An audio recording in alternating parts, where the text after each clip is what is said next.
We know the why human trafficking work is needed, to fight for the freedom of modern-day slaves. But love, passion, commitment isn't all you need to be an effective and successful anti-trafficking advocate. Learn the how. I'm Dr. Celia Williamson, Director of the Human Trafficking and Social Justice Institute at the University of Toledo.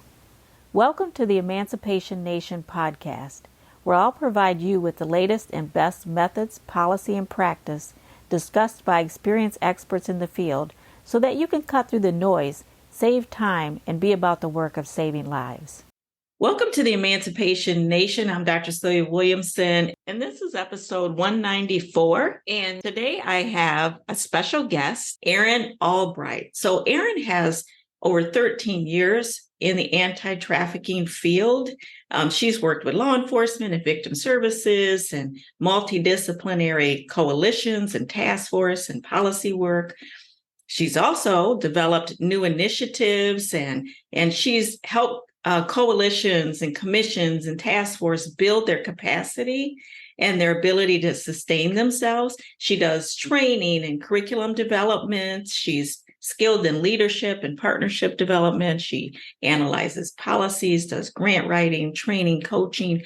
And, she has been the regional director for Give Way to Freedom. She's been the director of the New Hampshire Human Trafficking Collaborative Task Force. And she also currently is co-director of Project Roadmap, and she also freelances because she's a subject matter expert and consultant, as you can tell. So welcome, Erin. I'm so happy you were able to be here today with us. Good morning. I'm excited to be here. I think I have definitely been a fan of this podcast in the past, so I'm looking forward to talking to you. Awesome. And one of the many things you talk about, of course, you could talk in depth across subjects, but today, I really want to talk about messaging and misinformation because a lot of the listeners are still in awareness sort of building capacity, and some are a little confused on what they see on the internet or in the movies or, YouTube and what's real. So you have a vast number of years of experience. So can we talk a little bit about human trafficking messaging and maybe some misinformation that might be out there? Absolutely. And I have to say, from my perspective, I think that messaging and misinformation is quite possibly the number one problem that the field faces at this moment. I think you'll hear a lot of different opinions on that, whether it's training or inability to identify survivors. But I think they're at the root of a lot of those other problems is a messaging and misinformation issue. So it is something that I talk about a lot, and it's become one of my most popular trainings at this point when people reach out to me. So what is happening? I mean, there's Hollywood movie coming out, that came out actually and grossed several $1 million about trafficking. There's internet. I mean, I get messages all the time about people being snatched, or they think this white van is riding around snatching people, or we need to just go in deep prayer about it, or we need to go after those multimillionaires who have underground trafficking rings. I mean, so can you sort that out for us? What's happening? Yeah, well, I think I should start with, that for a we are now in our third decade of the anti-trafficking movement, more or less, if you clock it from the time that the TVPA was signed. And I think in the early years, we were running off of just, basic experience, anecdotal evidence and all of that. But 2.5, arguably 3 decades into it, we have a lot more information now that can help us correct some of those past things. So with respect to the Hollywood stuff and all that, I think there's this concept that in order to create awareness, you need like the attention grabber, right? You need that sizzle or whatever people want to call it. And I was at a restorative justice conference a couple years ago, and I was sitting in on a session about the domestic violence field. And one of the speakers said something that I thought was really powerful and really applies to trafficking as well. And what she said is that in the early days of the domestic violence movement, they traded nuance for attention. And Mm. I think that that is something that is a mistake that we have repeated in the anti-trafficking world. We absolutely traded nuance for attention. And I think now we're hitting the point where sort of a corrective action point of we're having to step backwards because all of that sensationalism designed to draw attention certainly did, but didn't draw the right kind of attention. Mm-hmm. I see. I think I tend to agree with that and may have participated in that in the early days. I wanted people to become aware, grab that attention so that we can protect vulnerable people. And, I think I've been guilty of that as well. And now it's coming home, the chicken's coming home to roost, as they say, and we need to start talking about the realities of trafficking. And like you said, we know a lot more today. And so I think has been difficult to correct ourselves and understand the intersectionalities and those types of things. So in what ways have we been misguided, and what ways can we sort of correct? That's a good question. I think it's important to recognize the system and sort of the historical system that we're working in definitely incentivizes sensationalism. And that's where we hit this point where I think we're at a transition point in the trafficking field where we've really built the movement off of individual responses, individual perspectives, save that one victim, which is absolutely important, right? But we're now at a point where we're recognizing all the systemic things that feed into that. And we're at a point where we really need to be focusing on systems. And this isn't easy, right? But it is really about coming together and pushing back on some of those traditional pressures, whether it be, the really big stats are going to get you somewhere. Well, they don't get you very far if they're not true. Or someone said to me the other day, the wrong map gets you to the wrong place. So if you share, statistics that don't really have a sound methodology certainly create awareness, but awareness about what is the question, right? Not the problem we're trying to fix. So that is a problem. And so what can we, I think that's one of the things that we can do is that we can recognize that we need to be pushing back against the system. Exactly. And, I often say, like, people say I'm walking alongside because that's the buzzword. And I always like to say, but where are you going? Do you know where you're going? And the other thing is when you say systems, there's been a lot of system imposed trauma. And I often say, have given ourselves a great big old pass. Like we say, oh, we're going to become trauma informed. Like this is our new buzzword. We're going to all be trauma informed. How nice of a word. Why are we becoming trauma informed? Because what we've done in the past is traumatize people. But we don't say that. We just talk about the good we're now going to go forward and do while we continue to stigmatize people. Or we're looking for that victim who is the perfect, like, stereotyped caricature victim. And this victim has approached us in a way that is pleasing to us. I like to say kissed maybe the right side of our butt cheek and on the right day at the right time. And so we are willing to help and suspend judgment. So, yeah. I mean, do you find in your experience that that's been the case? I want to break into this podcast and ask you an important question. Why did you become so passionate about the issue of human trafficking?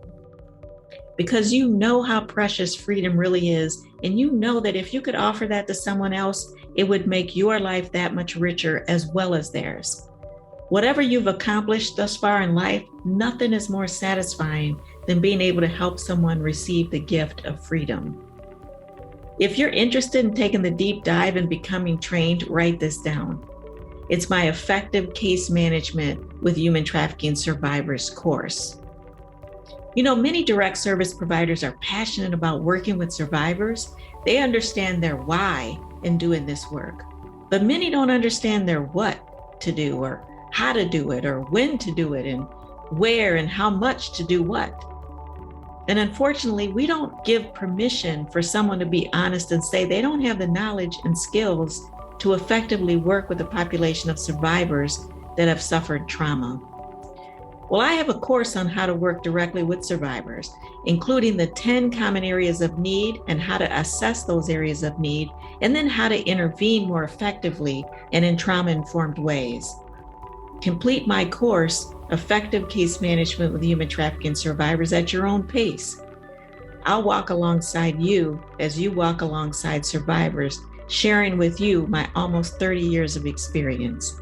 If you're interested, you can find my free webinar on my website at celiawilliamson.com. And now, on with the podcast. Absolutely. First of all, I think that sort of conversations about history are absolutely critical for this movement, and it's something that we have not done a very good job of yet. There's incredible harms that a lot of victims and survivors and vulnerable populations have experienced at the hands of different systems, whether it's sort of, social welfare system or child welfare system or law enforcement, anything.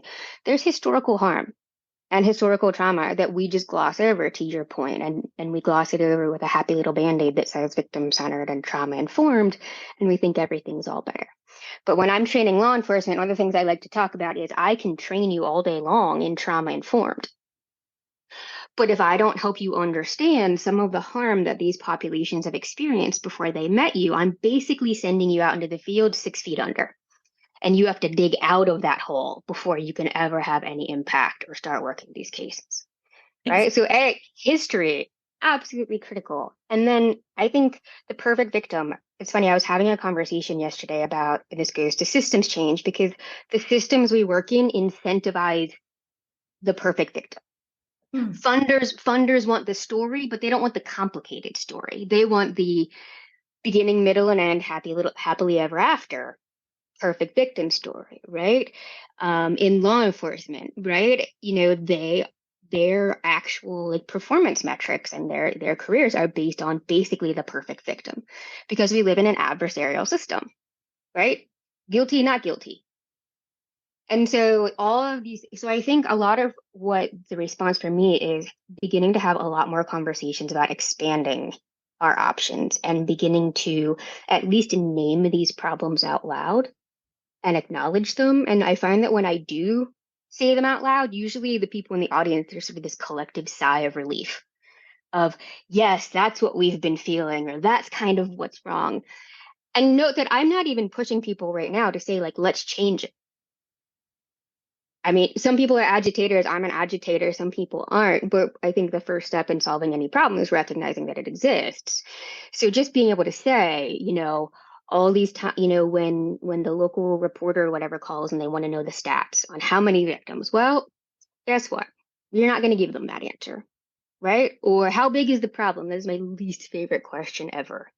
And it's about being able to have that conversation and say, you know what, we don't know how big the problem is, but what we do know, we know a lot of what feeds into the problem. We know a lot about these vulnerable populations. And so we do know that we have, these guest workers in our jurisdiction that we can be looking to make sure we're preventing trafficking or something.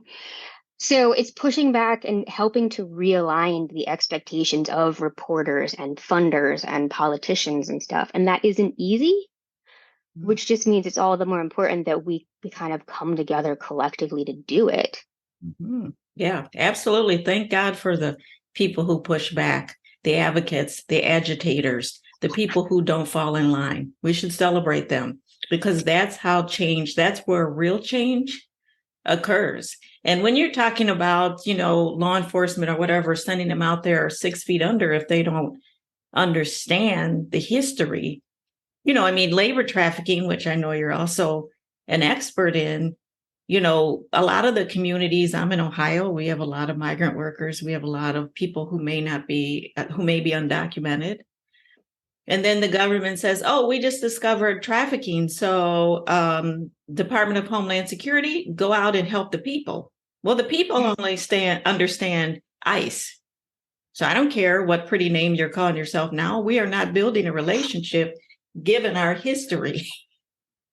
So history is critically important. Now you're supposed to be the eyes and ears of the good guys. But for many years, you've not been seen as the good guy. Same with social workers, same with healthcare providers, same with the professional helpers. So we have to understand history, but sometimes I'll just label you non-compliant and move on. I don't know why you're not working with me. Yeah, and we live in a fast-paced environment, and we live in a binary world where you're guilty or not guilty, you're documented or undocumented. And I think, again, this goes back to trading nuance for attention.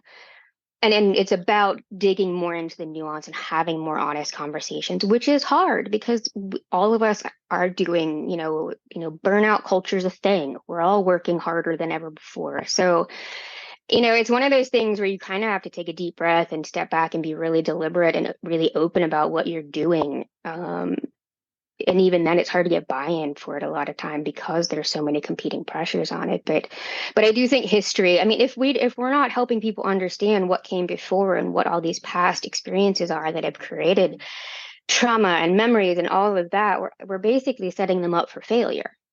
Right? We can't just slap a trauma-informed and victim-centered Band-Aid on things and send people out into the field. Right? That's not fair to them. That's not fair to the survivors that are out there. That's not fair to the vulnerable communities that they're working with. So, but of course, when that does happen, we will not take responsibility. We'll again blame them for why didn't you get this great service? Why didn't you change? Why didn't you become a better person, a better human? It must be you. It's not us. Yeah, and there's a lot of victim blaming. And I think ultimately, though, a lot of the victim blaming comes from a source of it's actually, again, the system is what created it. And people just don't know to sort of aim the blame that way. And I think people really struggle because we can't always change the system right away. It's easier to attribute it to a single person and a single person's singular actions than it is the system. But another thing that I do with a lot of the groups is work really hard to help people understand, A, at least say it out loud. B, help them understand, all right, let's find the places in the system where you do have some level of power. Right? What are the small things that you can change over time based on your power in the system? And are you going to change the whole thing overnight? Absolutely not. I love that. Yeah, because where you have influence, where you can open doors, authority, do your part. And then if everybody does their little part to push on the system to make sure that system is responsive, is kind, is knowledgeable, is skilled. So let me ask you this question. You help collaborations build and sustain themselves. Yes. Would you prefer somebody who has an inch deep of human trafficking knowledge to go out there and help the people? Or would you prefer waiting to help the people, but becoming more knowledgeable and skilled? Which would you go with, or is there a third option? All right, if there's two options, I'm going to say wait. Because I think the people that only have an inch of experience, good intentions exist. And I'm very happy for people to have good intentions. And I think a lot of times what we see in the trafficking world, though, is good intentions can go really, really wrong and create a lot of additional harms. And so I don't know. I mean, there is obviously a third option. And I think that third option really is the multidisciplinary approach, right? So you have that person with only an inch, but if they partner with 4 other people or disciplines that have more knowledge and they're actually collaborating together and having the conversations, then that person can go out and do what they're good at, even though they only have an inch, because there's checks and balances to prevent that other harm from happening. I totally agree. 110%. So what would you say to those people who are out there lone wolves, rogue? They're going to do it themselves. They don't need a collaboration. They don't need a team, or they don't need to be multidisciplinary. They can do it. Stop. No. All right. And so I'm being glib. And I think that those can be really challenging situations because in my experience, they come in a couple different formats. Some of them just don't know. Right. And so exposing them to the support of others in their community and helping sort of educate some and redirect a little bit is really great. And then there's others who are in it for, I mean, I'll be blunt because that's how I am. But like, there's some people that are in it really for their own ego, Mm-hmm. right? To really just sort of pat themselves on the back. And I think those are the ones that tend to be dangerous. Yes. And I call those people the rogue entities or people. And there's not a lot you can do with that subset. The good thing is it's a very small. The bad thing is they tend to be really loud and get a lot of attention. So, you know, I don't really know what you do to them. You can try to educate. I think everybody tries to partner with them. But ultimately you just have to be better at what you do than they are. But I feel like that was also a little bit negative because there absolutely are a lot of people that are out there and they're doing things and they start their NGO and they have good intentions and it's great, and yet they still aren't really there yet, right? And those people, I try to just sort of wrap around in expertise and help them understand that like this is a learning and growing process, and we're all learning and growing at all times. That's right. Right? I mean, I totally agree with that. I mean, I think every community or almost every community has that sort of rogue entity or person who's out there that sometimes you try to wrap them in expertise and collaboration, and they are not having it. And so managing that, it can be stressful. Yeah. But that's what happens in the movement. It's messy. Some people are highly skilled, and I also agree. Wait, even though this is something that is critically important, it's even more important that you wait, go deeper, become skilled, and then enter, because we have, passed laws. People have been overzealous. Oh yeah. We have caused a lot of collateral damage because people were an inch deep and they ran and they passed the laws and everybody pat themselves on the back. And it was one of those examples, I'm suspecting, where they wanted the individual credit instead of Yeah. doing the good for the people. So yeah, I think waiting. So when somebody is involved in a collaboration, for instance, I mean, what are the best ways to be collaborative, to be involved in a collaboration? How can you be the best at it if you want it to be collaborative? Yeah.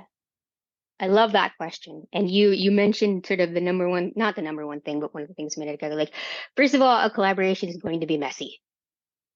It's going to be messy. You might as well just accept that from the get-go and let it slide off your back. Mhm. Otherwise, it's just going to cause endless frustration, and that's not healthy for anybody. Open, honest communication is absolutely vital for collaborative efforts, especially around human trafficking. Open and honest communication, that can be pretty scary because people come to the table often with their agendas. They're not always positive. They're not always beneficial. Sometimes it's to build, your own career. Sometimes it's because your agency said you have to. Sometimes you're coming to the table to say, what can I get for me or my agency, instead of how can we work on the mission? So, I mean, I don't think being collaborative is intuitive or innate. I think it's a skill. Yeah. So what say you to somebody who's like, we have a collaboration, like we're good. Like, are they good? So those are all really good questions, because I think the other thing about collaboration is, you're right, it is a skill. Collaboration takes work. I think that was so I did a 3-year visiting fellowship with DOJ at the Office for Victims of Crime, where I was working with their enhanced collaborative model task forces. And that was one of the important things for me to work on then, is helping convey that message of, collaboration takes work. It takes time, it takes attention, it takes intention, right? These are people coming together with a level of intention to have a shared mission and communicate openly. And the hope is that going through the process of building that some of those other agendas fade to the past and in service to the mission, but that doesn't always happen. And I would say, to the folks that come to me and say like, hey, we have a collaboration, great. my first question is, cool, what happens if one of you leaves? Important, yeah. Because what I have found working with the task forces, or what we find working with the task forces, is everybody wants to talk about training all the time. We need more training, more training. And I don't actually think that's true. I think we need better training. But one of the primary challenges we found is not necessarily training, it's turnover. Mm. Right? We have a lot of training, but the turnover, whether it's in law enforcement or social services, the turnover rate is so high that you get about 2 or 3 years out of somebody in a collaborative effort before they move on. And that is really tough to navigate if you don't have some structures put into place around it. So, Yeah. I love would the say, idea of attention and intention, because intention yeah, kind of leads you to build that good structure in those systems. So whether that person leaves or not leaves, the structure is sort of in place so that that new person can plug in and become educated and skilled. But it's continuous work, I guess, isn't it? what is, and so many of my conversations over the last decade, probably with respect to collaboration, have been simply giving people permission to slow down and have that intention. Right? Because I think everybody knows that this is obviously it's a horrible crime. There are lots of, victims and survivors out there that really need support, and everybody sort of runs immediately in that direction, usually at the expense of building that necessary collaboration. So again, the conversation that I've had a lot is giving people the permission to slow down and build those things, because that's what gives you sustainability in the long run. Exactly. The people, I believe people love to say, well, at least we're doing something. That's the sentence that kind of gets under my skin the most. At least we're doing something. No, take the time to do the best thing, because that's what you would want. If somebody is coming to help me, I want you to have taken the time to bring me your best, not just something. Yeah. Yeah. And I think that there's enough energy and individuals and expertise in the anti-trafficking movement that we can do both, right? We can still be responding to cases while building an infrastructure, and solidifying that. And yeah, one of my least favorite things is similar to yours, but it's, instead of at least we're doing something, it's, well, we have to do something. And then, right. That's when they go off and like there's some sort of silly law passed that ends up causing a lot more harm than good at the end of the day, because people feel this pressure to do something, but they don't necessarily do their homework before doing something. So that's a little bit of a scary moment. Exactly. I heard one of the lawyers tell me, actually Bridget Carr at the University of Michigan's Human Trafficking Clinic, always look, if you're passing a law, whether it's state law, federal law, always put on a different hat and say, how is this law going to be used against poor people, against people of color, against marginalized people? If you look at your proposed bill, or you don't read bills because you are not, down like that, ask the people on your committee, if you're involved, how will this affect the poor, the marginalized? Because therein lies some of the problem. It's like we're running with, oh my God, this is a great law, let's pass it. And then we don't understand the collateral damage that could happen, or how other attorneys will use it against people who are vulnerable and marginalized. Yeah, I think I would love for everybody out there that's moving forward sort of on good intentions alone to have some sort of cosmic pause in their life, or like a checklist of questions to go through, because good intentions are great, but without additional knowledge, they tend to go haywire, Absolutely. I mean, I have good intentions. I would love to run down to our emergency department right now and help people, because I have a good heart. I have good intentions. So can I just jump in there and help? right? Like, hell no, because people are going to get infections. I know, it's fine. Like, So, yeah. And that's I was reading something a couple of weeks ago, and it was talking about forming a task force. And so the first thing you need when in forming a task force is a sense of urgency. And I had somewhat of a visceral reaction to that. And it's a document that I've read previously, and it came out like 15 years ago, maybe. And I thought, 15 years ago, that made a lot of sense to me. Now, 15 years later, that I get a little upset or nervous about that, because a sense of urgency tends to mean people running forward without the requisite knowledge to build what we need and do it, right? And creating infections, right? Or getting people hurt. And so that for me, I mean, on both an information and a collaboration level, just to tie it back to what we talked about at the beginning, I think a lot of it is slowing down and taking the time to make sure that you are prepared and educated on things. And that's not always easy. But when I'm talking to brand new task force directors or coordinators, the very first advice I give them well, first I tell them take a deep breath. It's complicated and messy, but it'll be fine. But the second thing I always tell them is give it 3 months. Give it 3 months to talk to all of the members, to sit back and observe the working relationships, to kind of get a pulse on and figure out what the rhythm of all the different partners are, right? Before you start planning or doing anything or whatever, because you need that time. I mean, understanding the rhythm of your collaborative group is really important for a leader. And if you just, Absolutely. right? And if you dive in and the first thing you want to do is, I can't even think of a good example right now, but slowing down a little bit. And I think it's okay for people in the movement to slow down and have these Yeah. conversations. Yeah, I think so too. And I think I love, to make sure you know the rhythm. I love that analogy because I feel like on task forces, commissions, coalitions, whatever you call yourself, that law enforcement comes into the room with the big bass drum. Boom, boom, we're here to solve. And there's social services, there's healthcare people, there's lived experience experts. All of these people make up the rhythm of the song. And if you're coming in with the big bass drum because you got the answers to solve everything, you drown out the rest of the band.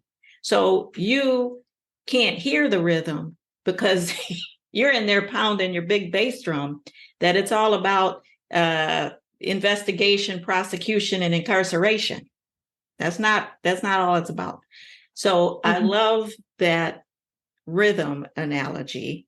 And, I think programs, just coalitions, tasks, they're like the life cycle of a person. I mean, they're messy in Yes. the beginning. They grow to be an adult, hopefully. They perform as an adult. And eventually they'll get old and die off. But you got to recognize where you are, like what you're saying. Sit back, learn, listen, then act. Yeah, they do. And I think and it's this again comes to being deliberate and communication, because the world and the system that law enforcement comes from is all about that big base, right? It's all like that's how they are literally taught and socialized, and that's how they have to exist in their law enforcement world. And so it can be really hard to take a step out of that if you don't have the right sort of atmosphere and setting, and if you're not. But I find that when you give people permission to slow down and be deliberate and take a deep breath, that all of that can kind of shed away a little bit, and then you can have those larger conversations where it's a little bit more of an equal playing field. But again, that comes back to systems change and just talking about all that, which feels really daunting, but it doesn't have to be. That's right. Absolutely. And so, Erin, if somebody is on a collaboration or a coalition or task force and they're recognizing through this conversation, wait a minute, okay, let me slow down and make sure that I'm doing this in an effective way, in a productive way. Is there an opportunity to talk to you or to bring you in to train or build this collaboration and sustainability? Is that a possibility? And if so, how do people get a hold of you? Absolutely. I work with jurisdictions across the country, both through my own consulting and then also through my role with Project Roadmap. So individual jurisdictions that aren't funded by DOJ for the task force can reach out to me on my website or through my email, which is just Erin@newframeworks.org. And then the other thing I would point people to is there's an amazing resource published by OVC and International Association of Chiefs of Police that I led the team in putting together when I was at DOJ, and it's called the Task Force Development and Operations Roadmap. And what it is basically it's modeled off of a 5 stages of development theory or process, and it kind of charts out different parts of a task force over a 5-stage period. And it's something that we use with task forces a lot to really help them kind of pinpoint where they are and then what they can do next. And so that's always a great thing. Reaching out to me is a great thing. And I would be remiss if I didn't say that there is the DOJ has a grant opportunity that it puts out every year called the Enhanced Collaborative Model to combat human trafficking. And so you can look that up and find previous solicitations. And that's an amazing opportunity for a jurisdiction that is looking to start a task force or one that already has a task force, because it's an investment of money and support and technical assistance that can really walk, to your point, walk alongside people to support in building some of these things and strengthening that collaboration. That's amazing. I think those are all amazing resources. So thank you so much, Erin. And is there any last word of advice for people who are trying to do this work? What would you advise them to do, I guess? Don't repeat statistics. Sorry, that was glib as well, but all of those statistics we see floating around, 40 million, 26 point whatever million, 14,000 to 17,000, all of those really big statistics that are out there, none of them are accurate. Just don't use them. Instead, talk about vulnerability, talk about migrant workers, talk about runaway and homeless youth. But we have to get to a point. Actually, part of my training that I do these days is an actual memorial service to some of those stats that tracks them back to their source and explains how they're discredited at this point. But that's my biggest piece of advice. Stop repeating stats because none of them are right. Well, and that's exactly true. When you go back to the source, you will be sorely disappointed in how they came up with these statistics. We still don't know. It's all underground. It's illegal. No one really has a handle on the number. And so I love that you said don't repeat. I love being glib. I love your glibness. Yeah. Here's why. Because one, we need to be skilled and knowledgeable. Well, we don't have time to pretty it up and figure out how to say it delicately. If you're in this business, you need to hear it. And you need to hear it in the way that it's said. You need to understand it in the raw way. And we don't need to put a bunch of flowery language around it. If that is upsetting to you, then you really can't be in this type of environment. And, I mean, us doing the work, we just don't have time to pretty it all up for you. We just have to say it to you, and you have to decide whether you accept it or not. So thank you so much, Erin. I so much appreciate your just refreshing and knowledgeable, skilled way of presenting to us and letting us know kind of that it's okay to sit back, relax, take the time to learn and become skilled, and then get out there and do the great work. So thank you so much, Erin, and I hope you continue to do the great work that you're doing. Well, thank you very much. It was really fun talking with you. And yeah, if anybody needs a pep talk on slowing down, just reach out. I'm really good at that pep talk. So awesome. Okay, thank you. That was Erin Albright with the message, take your time, learn your craft, then jump in and do the good work. Take the cosmic pause, slow down, be deliberate, be intentional. I just remember getting my doctoral degree I felt like I was in the ivory tower for way too long, and I was anxious and I was learning. I felt like I had so much that I learned, and I just wanted to get out in the world and start doing things. And it seemed like it took forever just to get out there and do. But I was so motivated, and I haven't stopped being motivated to do the work. But I understand you want to jump out there and just do it. But please learn your craft, learn your skill, become knowledgeable, surround yourself with other knowledgeable people, collaborate, and do the work. Remember the African saying, if you want to go fast, go alone. But If you want to do things well and do it right, it will take time, right? But go together. Until next time, the fight continues.